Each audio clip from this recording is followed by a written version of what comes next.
پوچھا گیا کہ کون سی چیزیں ذخیرہ کرنی چاہیے؟ جواب دیا وہ چیزیں کہ جب تمہاری کشتی ڈوب جائے تو وہ تمہارے ساتھ تیرنے لگے، یعنی علم۔ بعض نے کہا کشتی کے غرق ہونے سے مراد موت کے ذریعے بدن کا ہلاک ہونا ہے۔ جو چاہے زندگی ہمیشہ تھام لے وہ علم کو، جو چاہے زندگی ہمیشہ تھام لے وہ علم کو، اگرچہ ڈوبے کشتیاں نہ ڈوبتا یہ علم ہے، اگرچہ ڈوبے کشتیاں نہ ڈوبتا یہ علم ہے، ڈوبتا یہ علم۔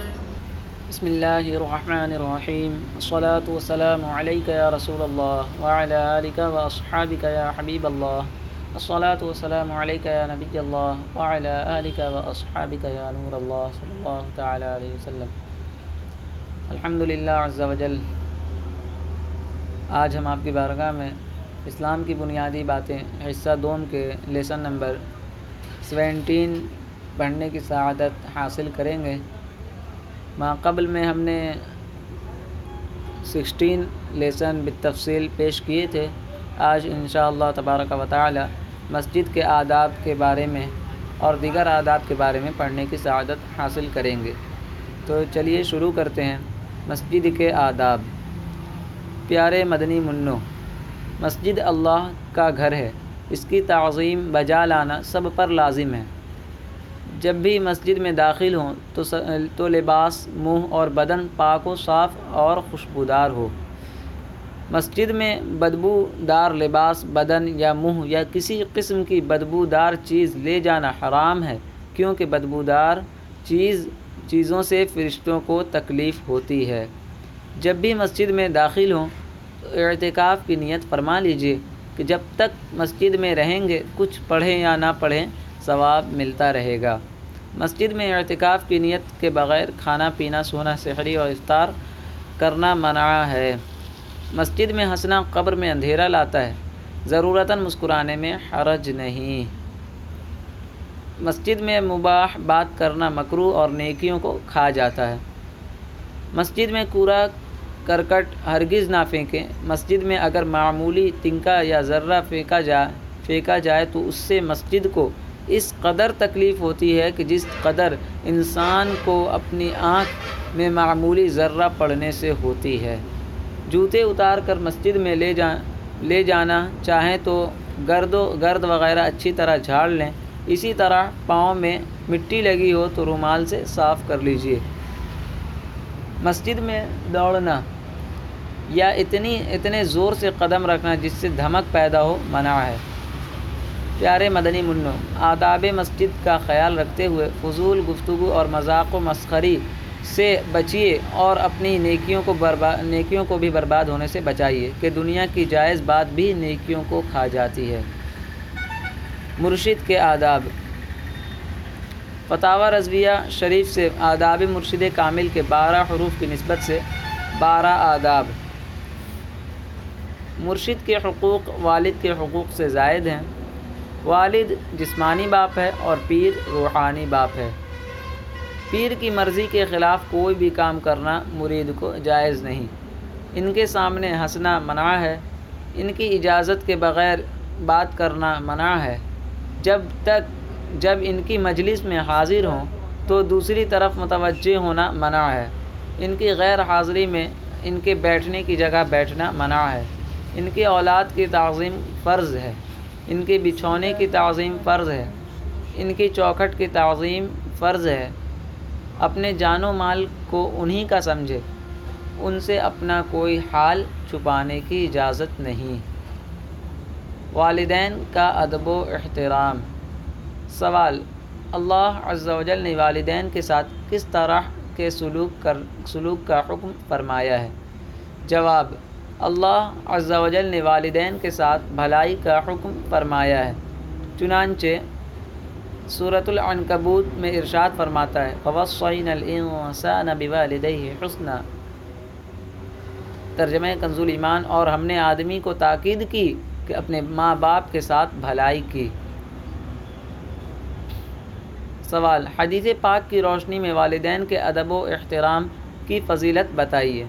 جواب: سرکار دو عالم صلی اللہ تعالی علیہ وسلم نے ارشاد فرمایا، جو نیک اولاد اپنے ماں باپ کی طرف محبت بھری نظر سے دیکھتی ہے، اس کے لیے اللہ عز و جل ہر نظر کے بدلے میں ایک مقبول حج کا ثواب تحریر فرما دیتا ہے۔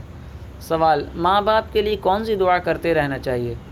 جواب: ماں باپ کے لیے یہ دعا کرتے رہنا چاہیے: رب ارحمہما کما ربیانی صغیرا۔ ترجمہ کنز الایمان: اے میرے رب، تو ان دونوں پر رحم کر جیسا کہ ان دونوں نے مجھے چھوٹے پن میں پالا۔ سوال: ماں باپ سے کس طرح گفتگو کرنی چاہیے؟ جواب: ماں باپ سے گفتگو کرتے وقت آواز دھیمی اور نظریں نیچی رکھنی چاہیے۔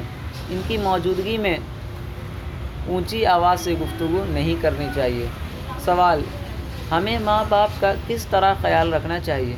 جواب: ماں باپ بلائیں تو فوراً جواب دینا چاہیے۔ ان کی بات توجہ سے سننی چاہیے۔ جس بات کا حکم دیں اس پر عمل کرنا چاہیے، اور جس چیز سے منع کریں اس سے رک جانا چاہیے۔ سوال: ماں باپ کے ہم پر کیا احسانات ہیں؟ جواب: ماں باپ کے ہم پر بے شمار احسانات ہیں۔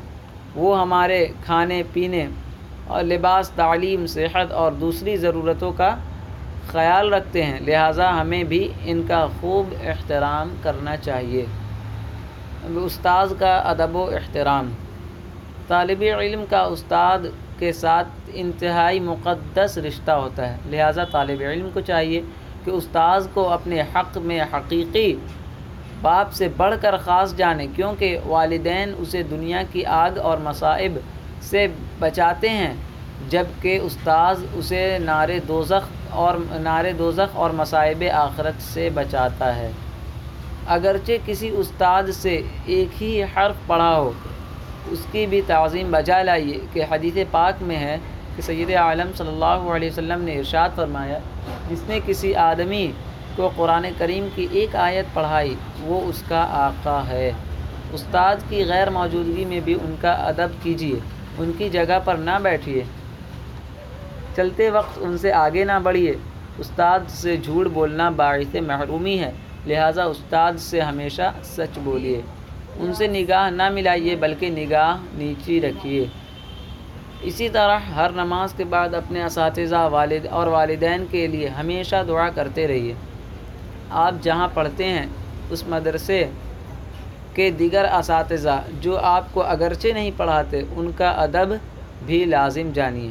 استاذ کی ناشکری سے بچیے، کیونکہ یہ ایک خوفناک بلا اور تباہ کن بیماری ہے اور علم کی برکتوں کو ختم کر دیتی ہے۔ چنانچہ حدیث پاک میں ہمارے پیارے آقا صلی اللہ تعالی علیہ وآلہ وسلم نے ارشاد فرمایا، جس نے لوگوں کا شکریہ ادا نہیں کیا اس نے اللہ عز و جل کا شکریہ ادا نہیں کیا۔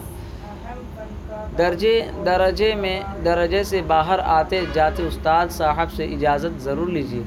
استاد صاحب آپ کو جو بھی جدول بنا کر دیں اس پر مدرسے اور گھر میں عمل کر کے وقت پر اپنے اسباق سنا کر استاد صاحب کے دل سے دعائیں لیجیے۔ استاد کی سختی کو اپنے لیے باعث رحمت جانیے۔ قول مشہور ہے کہ جو استاد کی سختیاں نہیں جھیل سکتا اسے زمانے کی سختیاں جھیلنی پڑتی ہیں۔ تو اس طرح آج کا ہمارا لیسن نمبر 17 مکمل ہوا۔ تو کیسی لگی آپ کو یہ ویڈیو ضرور بتائیں، اور ہمارے چینل درس نظامی کو سبسکرائب کریں اور دوسروں کو شیئر بھی کریں تاکہ وہ بھی آپ کے ساتھ اس ثواب میں شامل ہو جائیں، اور کوئی غلطی وغیرہ ہوئی ہو تو اصلاح فرما دیں۔ جزاکم اللہ خیرہ۔ اللہ پاک آپ کے علم میں برکت عطا فرمائے۔